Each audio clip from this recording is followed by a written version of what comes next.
दोस्तों नमस्कार। Colonel Ajay, CEO Ajay astro money group first global astro finance digital channel से आपसे मुखातिब होता हूं। आज 18 दिसंबर सन 2023 रविवार सोमवार। दोस्तों अजय एस्ट्रो मनी गुरु आप सभी को अभिवादन करता है, धन्यवाद प्रेषित करता है कि 1 लाख सब्सक्राइबर और 1 करोड़ व्यू साल 2023 में माइलस्टोन प्राप्त करने के लिए। आज के एपिसोड में हम चर्चा करेंगे बेस मेटल के ऊपर, यानी कॉपर, पीतल, टीन, जस्ता, निकल, एल्युमिनियम के भाव तेज हो गए हैं, जिसका पूर्व आकलन और अनुमान हमने आपको पहले भी दिया था। जानिए पूरी रिपोर्ट विस्तार से। दोस्तों खबर निकल के आ रही है कि लंदन मेटल एक्सचेंज में कॉपर के दाम $8,438 से बढ़कर $8,462 हो गए हैं। साथ साथ भारत के अंदर भी इसका प्रभाव देखा गया है। सबसे पहले तो हम चर्चा कर लेते हैं आज के 18 दिसंबर के दिल्ली स्पॉट मार्केट कॉपर के भाव। आर्मेचर प्लांट के भाव 661 से 726 रुपये के भाव बताए जा रहे हैं। आर्मेचर भट्टी के दाम 659 से 724। जीरो कास्टिंग रॉड के भाव 691 से 756 और सुपर डी 693 से 761 है। सीसी रॉड 710 से 770 और करेक्शन 755 से 815।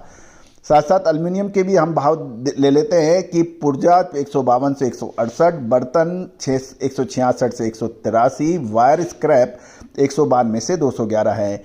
इनगट एल्युमिनियम 205 से 226 और रॉड 220 से 242।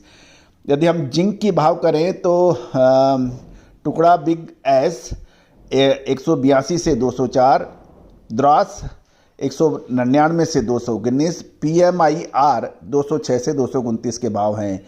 हिंदुस्तान भी 228 से 252 और हिंदुस्तान कंपनी के भाव जो झमक 3 माना जाता है 236 से 261 के भाव हैं और झमक 5 240 से 265 के भाव हैं। जानिए अब साप्ताहिक समीक्षा। दोस्तों पिछले सप्ताह हमने आपको मेटल और स्टील में तेजी का जो अग्रिम अनुमान दिया था वो अक्षत सत्य साबित हुआ।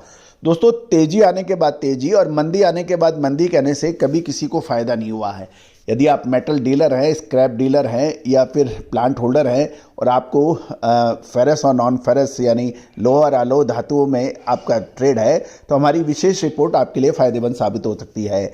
गौरतलब है कि पिछले सप्ताह LME में यानी लंदन मेटल एक्सचेंज में चारों तरफ लिवाली बढ़ने से कॉपर और पीतल, टीन, इनगट, जस्ता और निकल, एल्युमिनियम सहित सभी अलोह धातु में तेजी दर्ज हुई तथा और इसमें तेजी का असर पूरे विश्व में देखा गया। और यदि हम कॉपर में देखें तो 8,348 से बढ़कर इसके भाव $8,462 प्रति टन हो गए हैं, यानी 8,348 से बढ़कर 8,462। और इसका असर ये भी पड़ा कि भारत में भी 4 रुपये बढ़कर इसके भाव 661 और कॉपर भट्टी के 659 रुपये प्रति किलो के भाव देखे गए हैं। सीसी रॉड के भाव भी पिछले सप्ताह 632 से बढ़कर 645 रुपये प्रति केजी हो गए हैं। और जो यदि पोर्ट की खबर देखें तो भारतीय बंदरगाहों में भी लगातार इसके दाम तेज बताए जा रहे हैं। इसके अलावा जिंक के अंदर भी बड़ी कंपनियों ने भाव बढ़ा दिए और यहाँ भी 6 रुपये बढ़कर हिंदुस्तान जिंक लिमिटेड का भाव 229 रुपये से और ऑस्ट्रेलिया का भाव 240 रुपये, ईरान का 226 रुपये और जापान का 228 रुपये प्रति किलो के भाव बताए गए हैं। दोस्तों महत्वपूर्ण यह है कि अब कॉपर के अंदर क्या संभावनाएं बन सकती हैं, क्या ये तेजी और आगे जारी रहेगी या मंदी आ सकती है, ऊपरी स्तरों पर कुछ मुनाफा वसूली कर लेना चाहिए। दोस्तों मेटल हमेशा से ही एक रहस्यमयी कमोडिटी रही है, चाहे वो कॉपर हो, एल्युमिनियम हो, जिंक हो या फिर स्टील, और इसके ऊपर सटीक जानकारी देने वाले विश्व में बहुत कम चैनल हैं। अजय एस्ट्रो मनी गुरु हमेशा से ही आपको 10 में से 8 बार सटीक विश्लेषण अग्रिम देने का प्रयास करता है जो कि सही साबित होते हैं, चाहे वो स्टील हो, चाहे कॉपर हो, एल्युमिनियम हो या फिर फेरस या नॉन फेरस मेटल हो। दोस्तों मेटल के ऊपर हमारे चैनल को लगातार देखते रहिए। यदि आप कोई विशेष रिपोर्ट या रिसर्च रिपोर्ट चाहते हैं तो उसके लिए संपर्क भी कर सकते हैं। ये निश्चित है कि आने वाले 3 से 5 दिन, अगला हफ्ता संभवतः मेटल के अंदर एक बड़ा मूव आने की संभावना बन रही है। क्या वो तेजी का होगा या मंदी का, विशेष रिसर्च रिपोर्ट के लिए संपर्क करें। दोस्तों, तेजी आने के बाद तेजी और मंदी आने के बाद मंदी की कमेंट्री से कभी कोई फायदा ना कभी हुआ है ना कभी होगा।